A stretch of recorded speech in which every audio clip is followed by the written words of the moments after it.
Hello guys, welcome back to my YouTube channel yes chem study और way of success. मैं हूं आपका educator Shivam Mishra और इसमें हम लोग जानेंगे मेरे प्यारे बच्चों क्लास 12th बायोलॉजी चैप्टर 8 है हमारा, वो है मानव स्वास्थ्य एवं रोग। ठीक ना, ह्यूमन हेल्थ एंड डिसीज। तो हम लोग जो चैप्टर 8 पढ़ रहे हैं class 12th NCERT Hindi medium वालों के लिए है।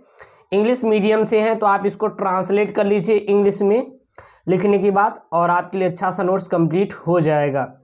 तो हम लोग मलेरिया के बारे में जान गए थे, डिसीज क्या होते हैं, हेल्थ क्या होती है, उनको क्या क्या इफेक्ट करती है, तो इन सभी चीज़ों को भी हम लोग जान गए थे। अब हम लोग जानेंगे फाइलेरिएसिस क्या होता है।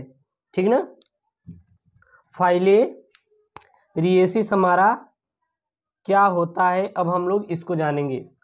तो अगर इसमें मेरे प्यारे बच्चों इसका अगर रोग जनक की बात करें, रोग जनक जो रोग को उत्पन्न करते हैं, तो रोग जनक इसमें कौन होता है? तो जो रोग जनक इसमें होता है वो हमारा होता है वाउचेरेरिया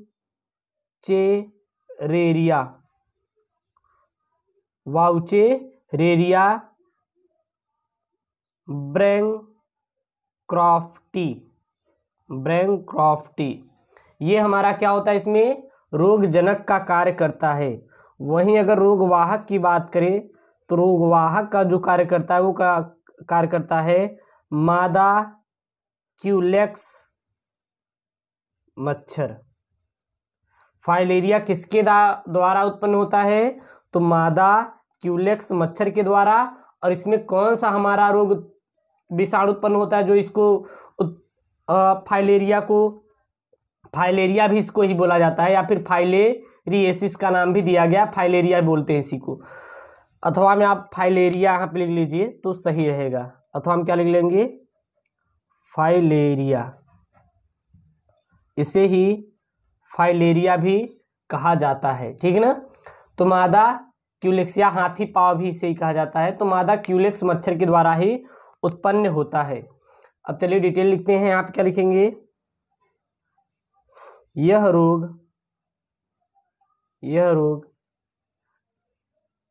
क्यूलेक्स मच्छर द्वारा फैलता है। यह रोग एक नीमेटोड वाउचरेरिया ब्रैंक्रॉफ्टी नामक परजीवी से होता है, जो लसिका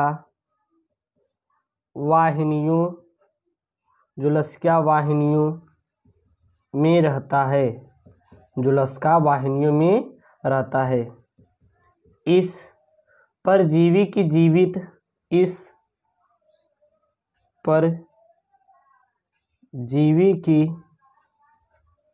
जीवित एवं मृत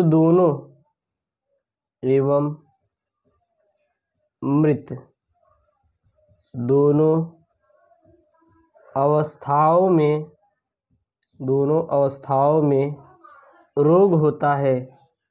दोनों अवस्थाओं में क्या होता है, हमारा रोग होता है। जीवित अवस्था में यह एलिफेंटियासिस या फाइलेरिएसिस नामक रोग उत्पन्न करता है, या फाइलेरिएसिस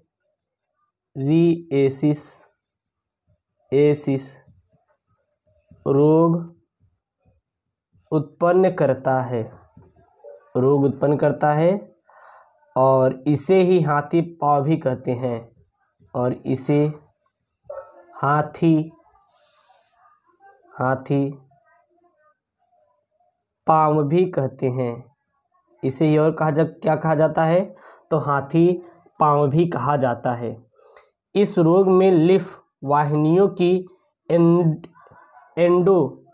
थीलियम कोशिकाएं विभाजित होकर दीवारों को क्या कर देती हैं, मोटा कर देती हैं, ठीक ना। इस रोग में लिम्फ वाहिनियों का एंडोथीलियम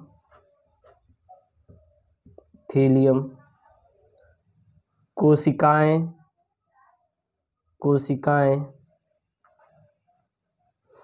विभाजित होकर दीवारों को मोटा कर देती हैं। शुरुआत में रोगी को हल्का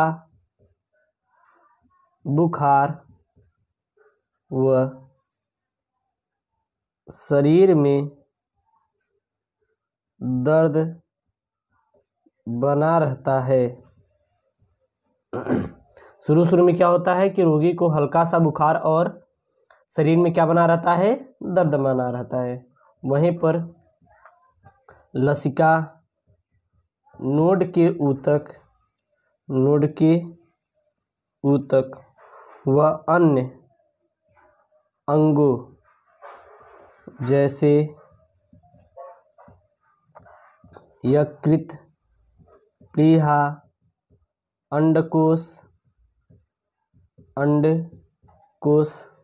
टांगों में सूजन आने से इनका आकार बढ़ जाता है। अंडकोश, टांगों में सूजन आने से बढ़ जाता है, ठीक है ना।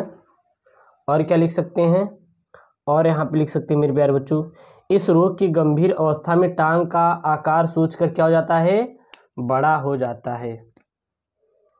इस रोग में इस रोग की गंभीर अवस्था में टांग का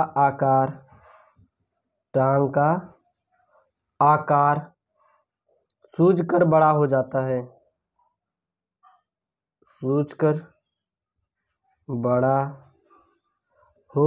है, तथा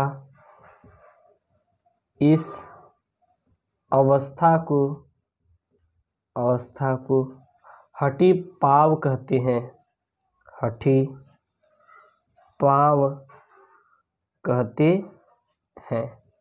ठीक है। इस रोग का संचरण क्यूलेक्स मच्छर द्वारा होता है। मच्छर द्वारा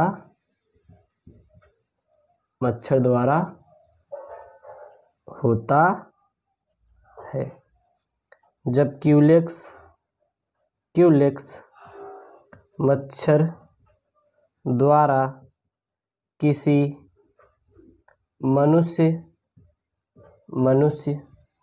को काटने पर, क्यूलेक्स मच्छर द्वारा किसी मनुष्य को काटने पर लार के द्वारा माइक्रोफाइलेरिया लार्वा शरीर में प्रवेश कर जाता है। माइक्रोफाइलेरिया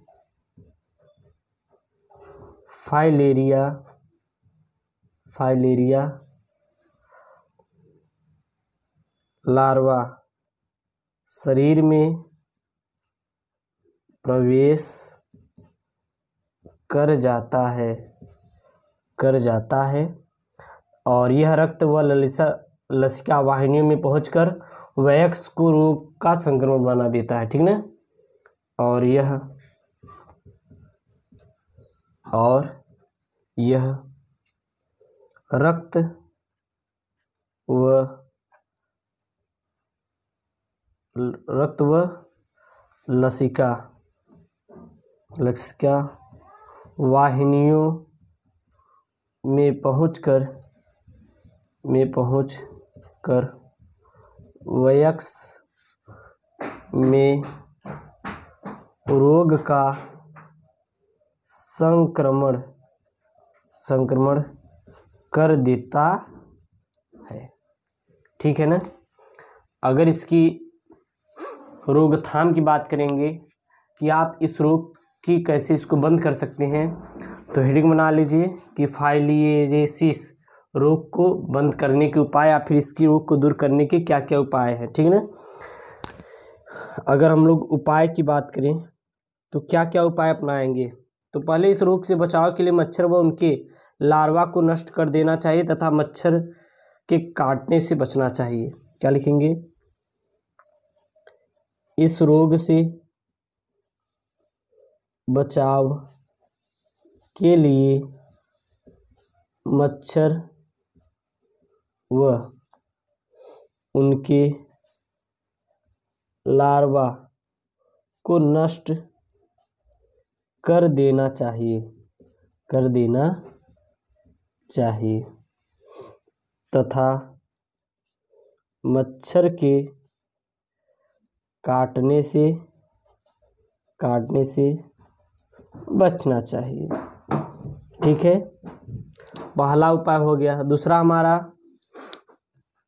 कि मच्छर को भी नष्ट कर देना चाहिए, आपका दूसरा उपाय हो जाएगा। फिर आता है हमारा तीसरा रोग जो आता है, हेडिंग बना लेंगे। तीसरा रोग इसमें क्या आता है, आता है एस्केरिएसिस।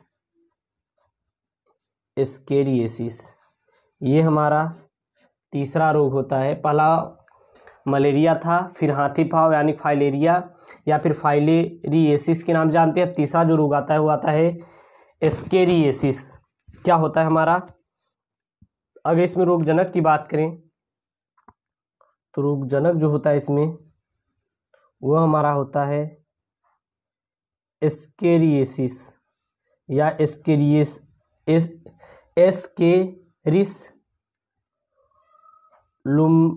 लुम्ब्री काइड्स जो हमारा होता है वह रोगजनक के रूप में होता है। अगर हम लोग देखें पॉइंट में इससे क्या क्या इफेक्ट होते हैं, तो यह रोग मनुष्य की आंत में रहने वाले परजीवी एस्केरियस लुम्बिकाइड्स नामक गोल कृमि से होता है और यह मादा कृमि प्रतिदिन लगभग 2 मिलियन लगभग 20 लाख अंडे उत्पन्न करती है और संक्रमित भोजन के साथ इस परजीवी के अंडे मनुष्य के आंत में पहुंचकर आंत में इसका लार्वा छेद करके हृदय, फेफड़े, यकृत को संक्रमित करता है और यह परजीवी हमारी आंत में पचे हुए भोजन पर निर्भर करता है। आंत में इसकी संख्या 50 से 500 से लगभग कि 5000 तक हो सकती है। तो क्या लिखेंगे, यह रोग मनुष्य की आंत में रहने वाले परजीवी एस्केरियस लुम्ब्री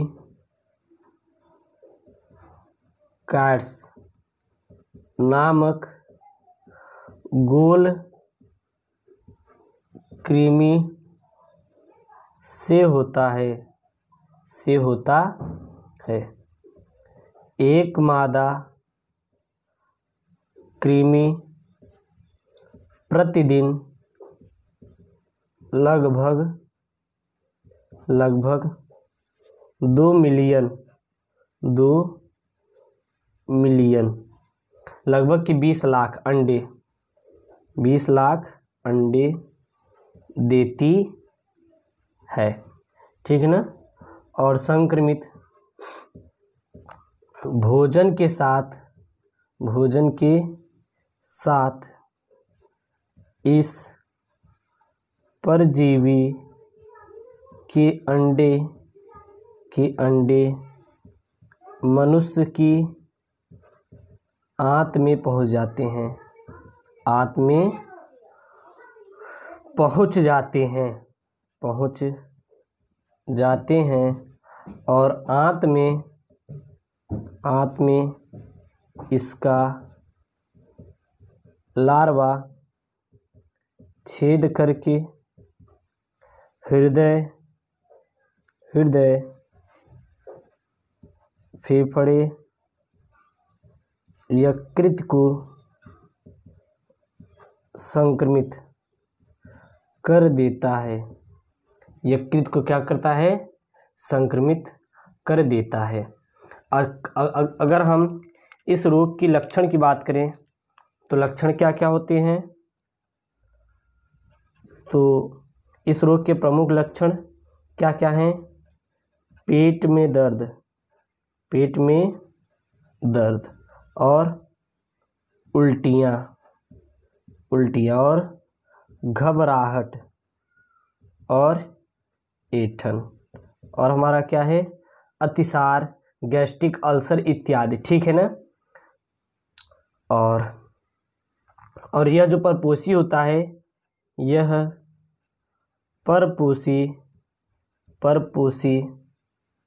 परपोषी आंत में विशेष नुकसान नहीं पहुंचाता है। यह कोई विशेष नुकसान नहीं पहुंचाता है। ठीक है ना। अगर हम बात करेंगे रोकथाम की, तो रोकथाम कैसे करेंगे? तो रोकथाम के लिए अपने आसपास के वातावरण को स्वच्छ रखना चाहिए। जो वातावरण क्या रहना चाहिए? स्वच्छ रखना चाहिए। और क्या रहे? मल मूत्र जो रहे उसको खुला विसर्जन ना करें। मल मूत्र खुला विसर्जन ना करें। खुला विसर्जन ना करें तो आपका सही रहेगा। ठीक है ना। और अगर देखें तो सड़े गले फल सब्जी आदि से बचना चाहिए। ठीक है ना। सड़े गले फल सब्जी से क्या रखना चाहिए? बचना चाहिए। ठीक है ना। और भोजन से पूर्व हाथों को धोना चाहिए, और वहीं पे शौचालय के बाद साफ सफाई विशेष ध्यान देना चाहिए। स्वच्छ जल का प्रयोग करना चाहिए। तो ये इसके क्या थे? हमारे रोकथाम थे। तो हमारा क्लास 12 बायोलॉजी चैप्टर 8 का हमारा चौथा पार्ट है। इसका अगला पार्ट आपको अगले वीडियो मिलेगा। ओके दोस्तों, थैंक यू, जय हिंद।